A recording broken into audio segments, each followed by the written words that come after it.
Hello student, good morning. Welcome to unique Shikshan Sansthan Sikar. मैं गोकुल आज आपके लिए इस वीडियो में लेके आया हूँ क्लास 8 विज्ञान विषय का। आज हम एक नया चैप्टर स्टार्ट करने जा रहे हैं जिसका नाम है पार्ट 6 दहन व ज्वाला। पार्ट 6 जिसका नाम है दहन व ज्वाला। इसका आज हम पार्ट जो है वो फर्स्ट पढ़ने वाले हैं। कक्षा 8 विज्ञान विषय का पार्ट 8 जो हम 6 जो है वो स्टार्ट करने वाले हैं जिसका नाम है दहन व ज्वाला। ठीक है, अब देखो ये जो चैप्टर है इसमें हम दहन के बारे में पढ़ेंगे और जो ज्वाला है, जब कोई मोमबत्ती जलती है जैसे या कोई वस्तु जलती है, ठीक है, तो जलने के उपरांत उससे जो ज्वाला उत्पन्न होती है उसके बारे में हम देखेंगे।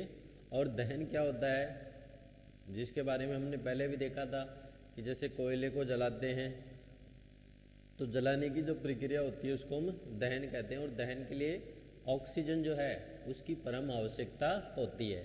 तो इसको जो शुरुआत करते हैं तो शुरुआत करने से जो पूर्व है हमें पता है कि हमारे घर, चाहे घर हो, उद्योग हो या वाहन हो, घर, उद्योग या वाहन सभी को चलाने के लिए हम विविध प्रकार के ईंधन का उपयोग करते हैं। जितने भी ईंधन हैं उनको हम चलाने के लिए सामान्यतः उपयोग करते हैं। जैसे घर है तो घर में जैसे खाना बनाने के लिए हम ईंधन का उपयोग करते हैं। उद्योगों की जो फैक्ट्रियां हैं, ठीक है, उनमें विभिन्न प्रकार के प्रोडक्ट है उसका निर्माण किया जाता है, उत्पादन किया जाता है, तो उनके लिए भी हमें कुछ ना कुछ ईंधन की परम आवश्यकता पड़ती है। इसी प्रकार जैसे गाड़ियां होती हैं, वाहन होते हैं जितने भी, चाहे स्कूटर हो, मोटरसाइकिल हो, बस वगैरह हो, रेलगाड़ी हो, प्लेन हो, तो उन सभी में कुछ ना कुछ ईंधन डालना पड़ता है। तो वो उनकी अलग वैरायटी होती है, तो उसके आधार पे उनमें ईंधन जो है वो डाला जाता है। तो हम इसमें देख सकते हैं जैसे कुछ ईंधन के हम उदाहरण देखते हैं। तो जिसमें सबसे पहले गोबर है, तो गोबर भी एक ईंधन के रूप में, लकड़ी, तो लकड़ी को जला के हम ईंधन जो है वो प्राप्त कर सकते हैं। उसके बाद में जैसे एलपीजी है, सीएनजी है, petrol, diesel, LPG, CNG, petrol व डीजल, तो ये सब क्या है ईंधन के प्रकार हैं। जैसे गोबर, तो गोबर पशुओं से प्राप्त होने वाला एक उत्पाद है, अपशिष्ट है। अब उसको सुखाकर हम उपले बनाते हैं और उन उपलों से जैसे पानी को गर्म करने के लिए हम काम में ले सकते हैं। खाना बनाने के लिए हम जो चूल्हे होते हैं तो उनके रूप में उसको काम में लिया जा सकता है। लकड़ी है, लकड़ी को जला के तो हम उससे ऊष्मा प्राप्त करके उसको काम में ले सकते हैं। फिर जैसे जो लिक्विड पेट्रोलियम गैस या द्रवित पेट्रोलियम गैस है तो उसके रूप में हम इसको यूज़ ले सकते हैं। कंप्रेस्ड नेचुरल गैस प्राकृतिक गैस है तो उस रूप में हम इसको उपयोग कर सकते हैं। पेट्रोल और डीजल उस रूप में भी हम इसको सामान्यतः उपयोग में ले सकते हैं। तो ये हमें पता है कि ये ईंधन के कुछ प्रकार हैं जिसको हमने जाना, और हमें पता है कि ये ईंधन है इसका सामान्यतः उपयोग जो डेली रूटीन की लाइफ है उसमें हम करते रहते हैं। अब उसके बाद में हम देखते हैं कि जैसे हमें पता है कि जैसे आपने देखा होगा मोमबत्ती जलती है, मोमबत्ती का जलना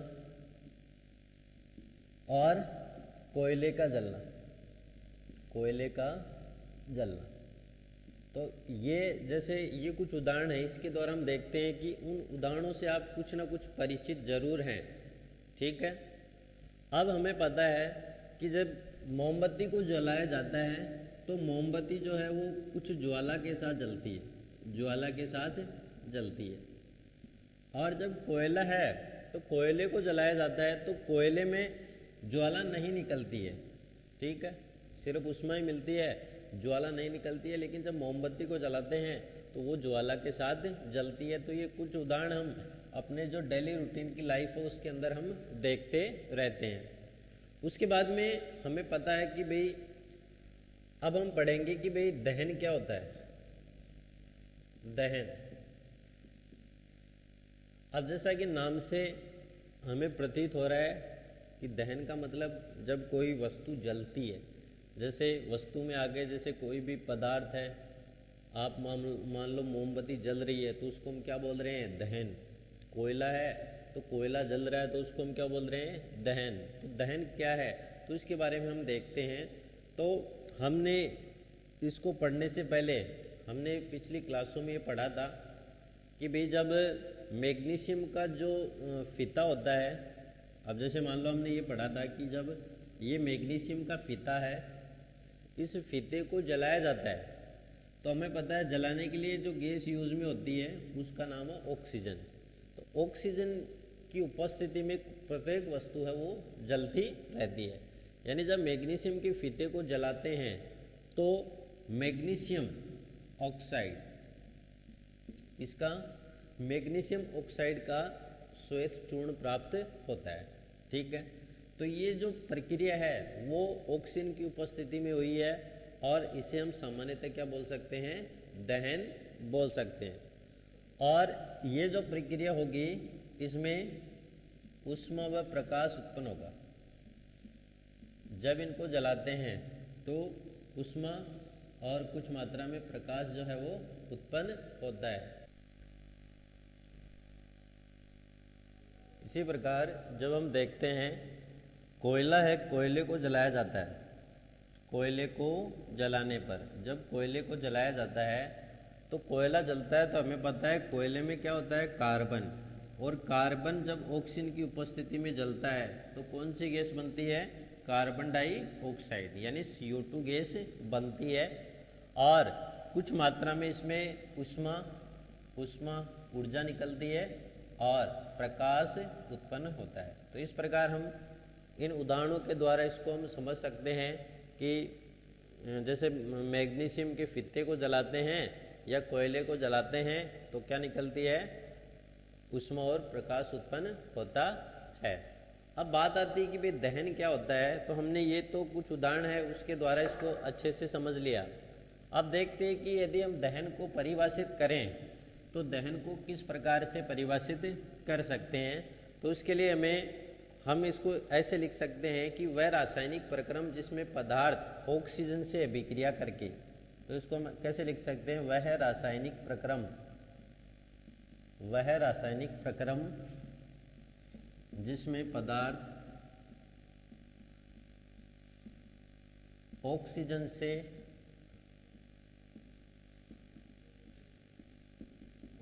से अभिक्रिया करके, जिसमें पदार्थ जो है वो ऑक्सीजन से अभिक्रित होता है या अभिक्रिया करके ऊष्मा व प्रकाश देता है। ऊष्मा व प्रकाश देता है, दहन कहलाता है।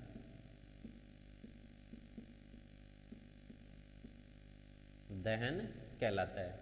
तो इस प्रकार हम जो दहन है उसको परिभाषित जो है वो कर सकते हैं। उसके बाद में हमें पता है कि अब देखो दहन के लिए जो पदार्थ की आवश्यकता होती है, यानी जिस पदार्थ का दहन होता है उस पदार्थ को हम क्या बोलते हैं, दाह्य पदार्थ। तो अगला हमारा इसमें देखेंगे दाह्य पदार्थ क्या होते हैं, दाह्य पदार्थ। तो इसको यदि हम परिभाषित करें तो वे पदार्थ जिसका दहन होता है, तो इसको हम कैसे लिख सकते हैं, वे पदार्थ जिसका दहन होता है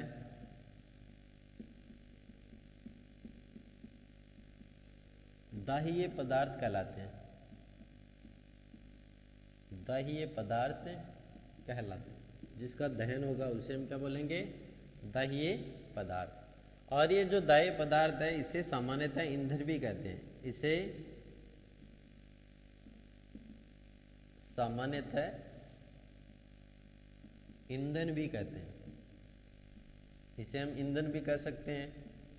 जो दाह्य पदार्थ होता है उसे हम क्या बोलते हैं, ईंधन है वो कहते हैं। अब उसके बाद में हम देख सकते हैं कि ये जो ईंधन होते हैं वो किस रूप में प्राप्त होते हैं हमें, ठोस, द्रव या गैस। ईंधन जो है वो हमें या तो ठोस के रूप में प्राप्त हो सकते हैं, द्रव के रूप में प्राप्त हो सकते हैं और गैस के रूप में प्राप्त हो सकते हैं। जैसे हम देखें ठोस के रूप में, तो ठोस के रूप में हम देखते हैं ईंधन के रूप में जैसे कोयला है। कोयला हमें किस रूप में प्राप्त होता है, ठोस रूप में प्राप्त होता है। फिर जैसे द्रव के रूप में देखें तो जैसे डीजल है, पेट्रोल, ये किस रूप में, द्रव के रूप में। और गैस के रूप में देखें तो हमें जैसे सीएनजी, एलपीजी, ये जो है ये हमें गैस के रूप में प्राप्त होते हैं। तो इस प्रकार हम देख सकते हैं कि जो ईंधन है वो ठोस में, द्रव और गैस तीनों रूपों में हमें प्राप्त हो सकता है। फिर उसके बाद में हम देखते हैं जब ईंधन जलता है, यानी जब ईंधन को जलाया जाता है तो वो जलने के दौरान या जलने के समय क्या उत्पन्न करता है, ज्वाला उत्पन्न करता है। क्या उत्पन्न करता है, ज्वाला उत्पन्न करता है। जब ईंधन को जलाया जाता है तो वो जलने के उपरांत क्या उत्पन्न करेगा, ज्वाला उत्पन्न करेगा। या अगर मान लो कई ईंधन क्या होते हैं, ज्वाला उत्पन्न नहीं करके एक महीन लो जिसको हम बोलते हैं वो उत्पन्न कर देते हैं, या क्या महीन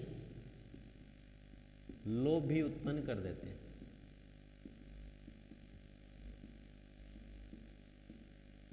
जैसे हमने देखा मोमबत्ती जलती है तो ज्वाला के साथ महीन लो भी उत्पन्न होती है, जिसको हम अच्छे से देख सकते हैं। तो इस प्रकार हम इसको लिख सकते हैं। फिर जैसे मान लो हमने देखा कि जो दाह्य पदार्थ होते हैं, अर्थात जिन पदार्थों का दहन होता है वो क्या होते हैं, दाह्य पदार्थ होते हैं। अब हमने इसमें देखा कि भाई जैसे मान लो आपसे कोई उदाहरण पूछ ले कि भाई किन्हीं दो दाह्य पदार्थों के उदाहरण लिखिए। जैसे हमने पढ़ा था कोयला, तो कोयले को हम जलाते हैं तो उसका दहन हो रहा है, तो कोयला क्या है, एक दाह्य पदार्थ है। इसी प्रकार जैसे मैग्नीशियम का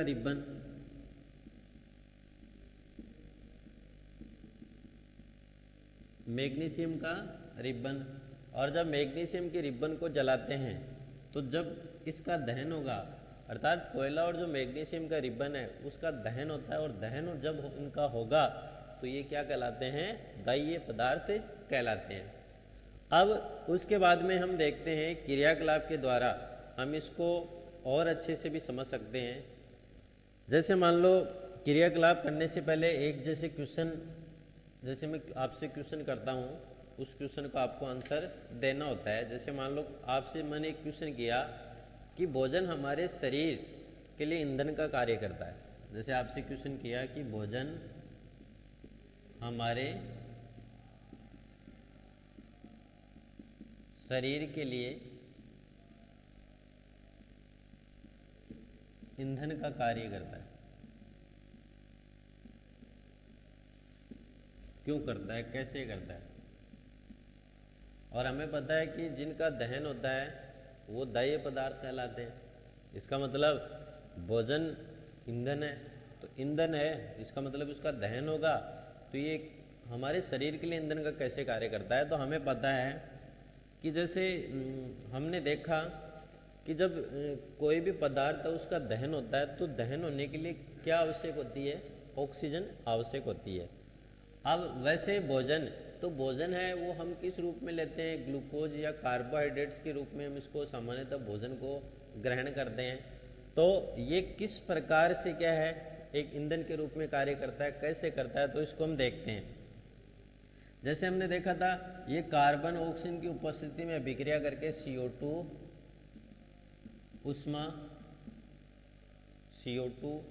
उष्मा या हम बोल सकते हैं ऊर्जा है, वो उत्पन्न करता है। ठीक है, इसी प्रकार जैसे हमने इसमें देखा था कि या तो ऊष्मा दे सकता है या कई बार जो प्रकाश है वो भी उत्पन्न करता है।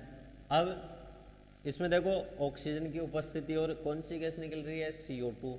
इसी प्रकार हमारे शरीर में हम भोजन लेते हैं तो भोजन किस रूप में होता है, ग्लूकोज में। ये क्या है, ग्लूकोज है, ग्लूकोज के रूप में। अब ग्लूकोज जो है वो ऑक्सीजन, यानी हम बात कर रहे हैं श्वसन की प्रक्रिया की। श्वसन की जो प्रक्रिया होती है उसमें जो भोजन है वो ईंधन के रूप में कार्य करता है और हमें उससे क्या मिलती है, ऊर्जा मिलती है। और कौन सी गैस, तो ये इससे अभिक्रिया करेगा तो CO2 और H2O और ऊर्जा, इनका ऊर्जा बोल दो चाहे उसमें बोल दो, तो ऊर्जा मिलती है और CO2 गैस निकलती है। तो हमने ऊपर भी देखा था कि जब ईंधन है वो किस रूप में, जब ईंधन का दहन होता है तो कौन सी गैस निकलती है, CO2 गैस निकलती है। और दहन के लिए क्या आवश्यक होती है, ऑक्सीजन आवश्यक होती है। इसी प्रकार जो ग्लूकोज है वो ऑक्सीजन से विकृत होकर कार्बन डाइऑक्साइड, जल और ऊर्जा निर्माण करती है। इसलिए हम कह सकते हैं कि भोजन जो है वो हमारे शरीर के लिए ईंधन का कार्य करता है। अब जैसे हमने दाह्य पदार्थों के बारे में हमने देखा, तो अब एक क्रियाकलाप या सारणी के द्वारा इसको समझते हैं कि भाई कौन से पदार्थ तो दाह्य हैं और कौन से पदार्थ अदाह्य पदार्थ हैं। तो अगला हमारा इसमें एक क्रियाकलाप है, उसके द्वारा हम इसको समझने वाले हैं। अब जैसे हम क्रियाकलाप करते हैं, क्रियाकलाप,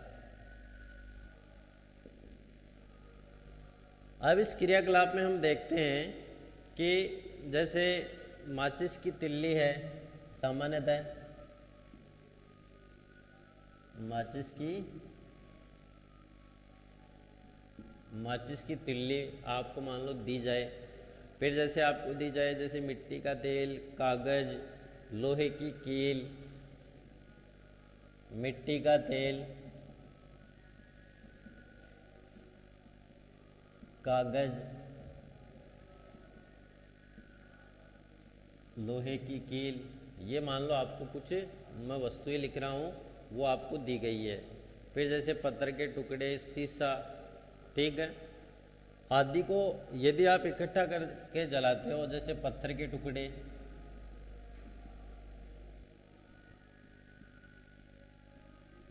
शीशा है, आदि को यदि इकट्ठा करके हम जलाते हैं, यानी ये वस्तुएं हमें दी गई है, इनको हमें जलाना है, तो जलाने से इनमें से जो पदार्थ जलता है, जो पदार्थ जलता है या जिस पदार्थ का दहन होता है उसे दाह्य पदार्थ कहते हैं, उसे दाह्य पदार्थ कहते हैं। यानी जिस पदार्थ का दहन होगा या जो पदार्थ जलता है उसे हम कौन सा पदार्थ बोलते हैं, दाह्य पदार्थ कहते हैं। और जो पदार्थ नहीं जलता है, जो पदार्थ नहीं जलता है या जिस पदार्थ का दहन नहीं होता है, अदाह्य पदार्थ कहलाता है।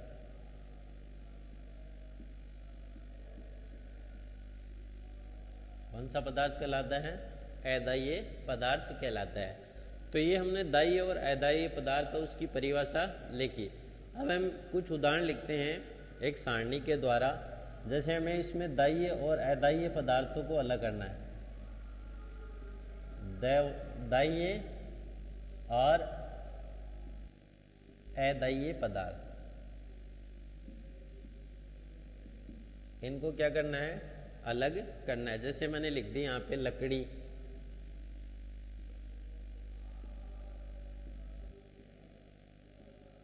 कागज, फिर जैसे लोहे की कील, मिट्टी का तेल, पत्थर का टुकड़ा। तो जो हमने ऊपर लिखे हैं उन्हीं को लिख देते हैं, लोहे की कील, ठीक है। लकड़ी का पत्थर का टुकड़ा है,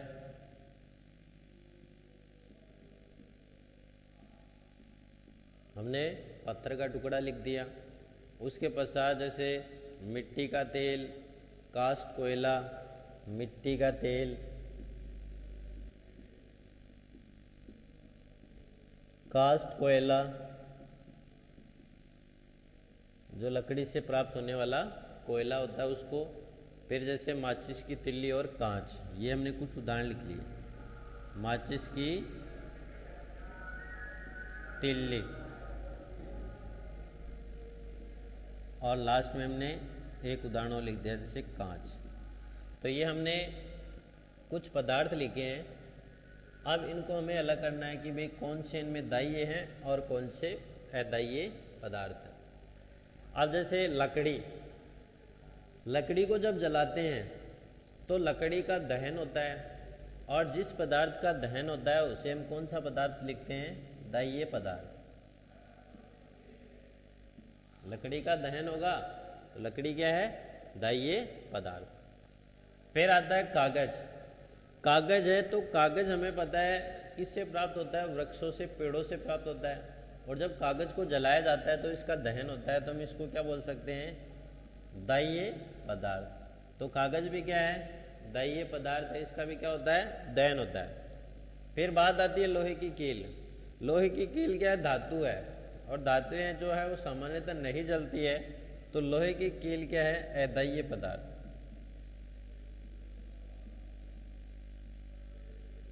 अदाह्य पदार्थ। तो वैसे यदि उसको उस ताप पे गर्म किया जाता है तब हो सकता है लोहा पिघल जाए, लेकिन सामान्य यदि नॉर्मल टेम्परेचर पे इसको जलाया जाता है तो ये अदाह्य पदार्थ के रूप में इसको हम रखते हैं।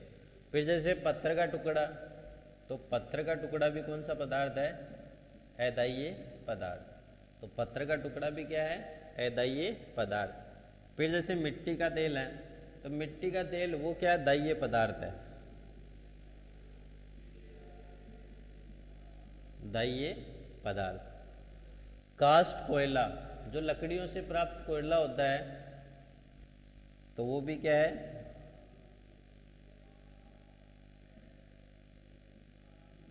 दाह्य पदार्थ। और माचिस की तिल्ली, जब माचिस की तिल्ली को जलाया जाता है तो माचिस की तिल्ली जलने लगती है, इसका मतलब वो भी क्या है? दाह्य पदार्थ। और कांच, तो कांच नहीं जलता है, तो कांच की श्रेणी में रखेंगे? अदाह्य पदार्थ। तो इस प्रकार हम दाह्य और अदाह्य पदार्थ है उसको आसानी से समझ सकते हैं इस उदाहरण के द्वारा। अब एक क्रियाकलाप और करते हैं जिससे हमें इसको समझने में आसानी होती है, हम इसको आसानी से समझ सकते हैं। तो ये हमने फर्स्ट क्रियाकलाप जो है वो किया। अब सेकंड क्रियाकलाप करते हैं जिससे हमें दहन के बारे में और अच्छे से जो जानकारी है वो प्राप्त होगी, और इस दहन को हम और अधिक अच्छे तरीके से समझ सकते हैं। तो अगला हम क्रियाकलाप लें तो उसके लिए हम एक सामान्य चित्र दर्शाते हैं, और हमने देखा कि भाई दहन के लिए वायु की उपस्थिति अनिवार्य है। अब वायु की उपस्थिति अनिवार्य किस प्रकार है, तो उसके लिए हम एक सामान्यतः डायग्राम के द्वारा, इस क्रियाकलाप के द्वारा हम इसको अच्छे से समझ सकते हैं। जैसे मान लो हमारे पास क्या है, इस प्रकार 3 हमने कप ले लिए।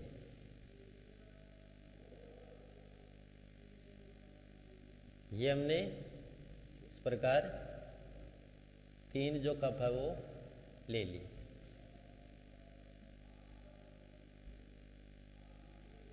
ठीक है, ये हमने 3 कप ले लिए हैं कांच से निर्मित, या कांच के कप मान लो, या कांच की चिमनी जो दोनों तरफ से क्या हो? खुली हो। तो ये नीचे से भी खुली है और ऊपर से भी क्या है? खुली हो। तो ये स्थिति हमें इसमें लेनी है। तो इसको हम दोनों तरफ से खुला है उसको ऐसे प्रदर्शित करना है।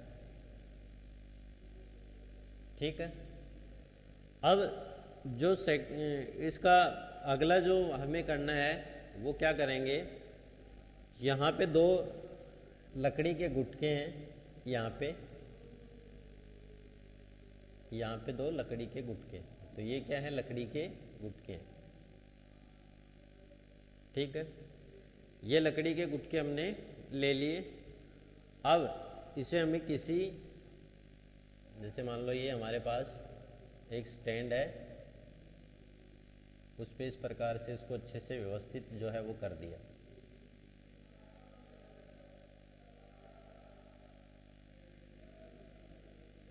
इस प्रकार इसको अच्छे से व्यवस्थित कर दिया, और इसी प्रकार अगले को हमने अच्छे से व्यवस्थित जो है वो कर दिया, और इसी प्रकार जो थर्ड है इसको भी अच्छे से व्यवस्थित कर दिया।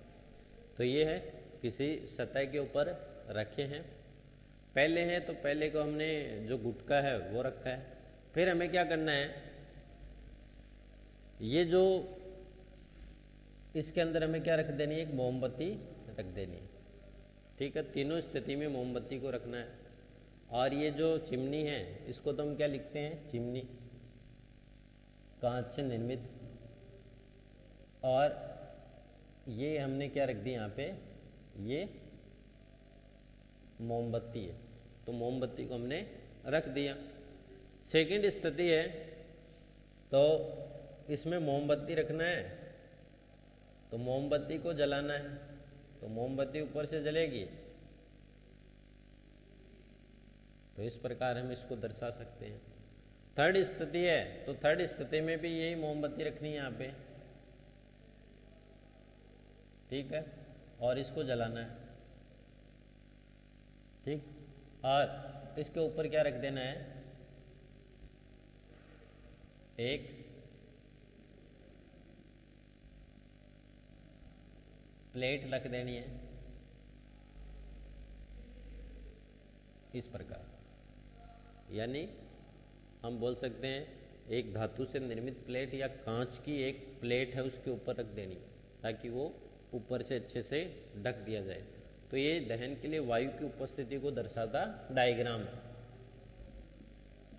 दहन के लिए वायु की उपस्थिति, तो दहन के लिए जो वायु की उपस्थिति को दर्शाने से संबंधित एक क्रियाकलाप जो है वो हम करने जा रहे हैं। अब देखना इसमें करना क्या है, तो इसको करने से पूर्व है ये हमने एक डायग्राम बनाया है। इसमें ये क्या है, एक चिमनी है, किससे निर्मित, कांच से निर्मित चिमनी है। ठीक है, और ये 3 स्थितियां हैं, ये फर्स्ट, सेकंड और थर्ड। अब तीनों स्थितियों में देखना आप ध्यान से इसको।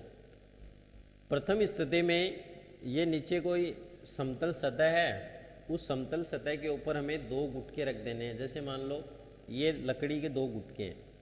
ठीक है, इन लकड़ी के गुटकों के ऊपर क्या रखना है, ये जो चिमनी है वो ऊपर रख देनी है यहाँ पे। जैसे यहाँ पे हमने इस प्रकार इसको रख दिया, चिमनी को ऊपर से, और नीचे है समतल, उसके ऊपर इस प्रकार हमें मोमबत्ती उसको जला देना है प्रथम स्थिति में। सेकंड जो स्थिति हमें इसमें देखनी है, अब सेकंड स्थिति में क्या करना है, ये दोनों गुटके हैं, इसको हमें क्या कर देना है, निकाल देना है, अर्थात इसको क्या कर देंगे, अलग कर देंगे। ये हमारी क्या होगी, सेकंड स्थिति होगी। तो सेकंड स्थिति में हमने गुटकी को अलग कर दिया। और थर्ड स्थिति है, उस स्थिति में ये जो चिमनी का ऊपरी हिस्सा है, उस ऊपरी हिस्से के ऊपर हमें कोई प्लेट रख देनी है, कांच की या कोई भी, जैसे पारदर्शी प्लेट जिसको हम बोल सकते हैं, ताकि हम इसको देख सकें। तो ये पात्र भी क्या होना चाहिए, ये जो चिमनी है वो तो या तो कांच की हो सकती है या कोई पारदर्शी जैसे प्लास्टिक है जिसके हम आर पार देख सकें, उसको प्रयोग को समझ सके, तो वो वैसा होना चाहिए। ऊपर हमने क्या रख दी, एक प्लेट रख दी। अब हम देखते हैं इस प्रयोग को शुरू, जब हमने प्रयोग किया तो प्रयोग में हमें कौन कौन से परिणाम जो है वो प्राप्त हुए। तो अब इसमें हम क्या देखते हैं कि प्रारंभिक स्थिति में जब इसको देखा जाए तो ये जो मोमबत्ती है वो आराम से या आसानी से जलती रहती है। अब क्यों जलती है तो वो भी हम देखते हैं। अब देखना, इधर नीचे से भी वायु की पर्याप्त पूर्ति हो रही है और ऊपर से भी इस मोमबत्ती को वायु की पर्याप्त पूर्ति हो रही है, और जब पर्याप्त पूर्ति होगी तो मोमबत्ती आराम से जलती है। पहली स्थिति। सेकंड स्थिति में हमने क्या किया, सेकंड स्थिति में हमने गुटके को नीचे से निकाल दिया। अब निकाल देते हैं तो ये जो हमने लिया है चिमनी, ये चिमनी इस सतह के संपर्क में आ जाएगी। ठीक है, इसका मतलब हमने क्या कर दिया, जो वायु है तो वायु का एक जो रास्ता उसको हमने बंद कर दिया, यानी इस मोमबत्ती को अब नीचे से वायु बिल्कुल नहीं मिलेगी और वायु कहाँ से मिलेगी, सिर्फ ऊपर से मिलेगी। इसका मतलब ये मोमबत्ती जलेगी लेकिन इसकी जो लो है वो हिलती हुई जलती हुई प्रतीत होगी। तो इस प्रकार हम इसको देख सकते हैं। और जब थर्ड स्थिति आती है तो थर्ड स्थिति में हमने क्या किया, ये जो नीचे से तो हमने बंद कर ही दिया पहले, उसके बाद में हमने ये है इसके ऊपर एक ढक्कन लगा दिया, ये एक प्लेट लगा दी। अब प्लेट लगाने से क्या होगा, सेकंड स्थिति में हमने इस मार्ग को बंद कर दिया, थर्ड स्थिति में हमने ऊपर वाले मार्ग को भी बंद कर दिया। तो इसका मतलब वायु है वो ना तो ऊपर से आ सकती है और ना ही नीचे से आ सकती है। और हम देखते हैं कि कुछ समय पश्चात ये जो मोमबत्ती है वो बुझ जाती है। तो इस प्रकार हम इसमें क्या लिख सकते हैं कि हम लिख सकते हैं कि दहन के लिए ऑक्सीजन जो है उसकी पर्याप्त आवश्यकता होती है, जिसको हम एक चित्र के द्वारा या क्रियाकलाप के द्वारा आसानी से समझ सकते हैं।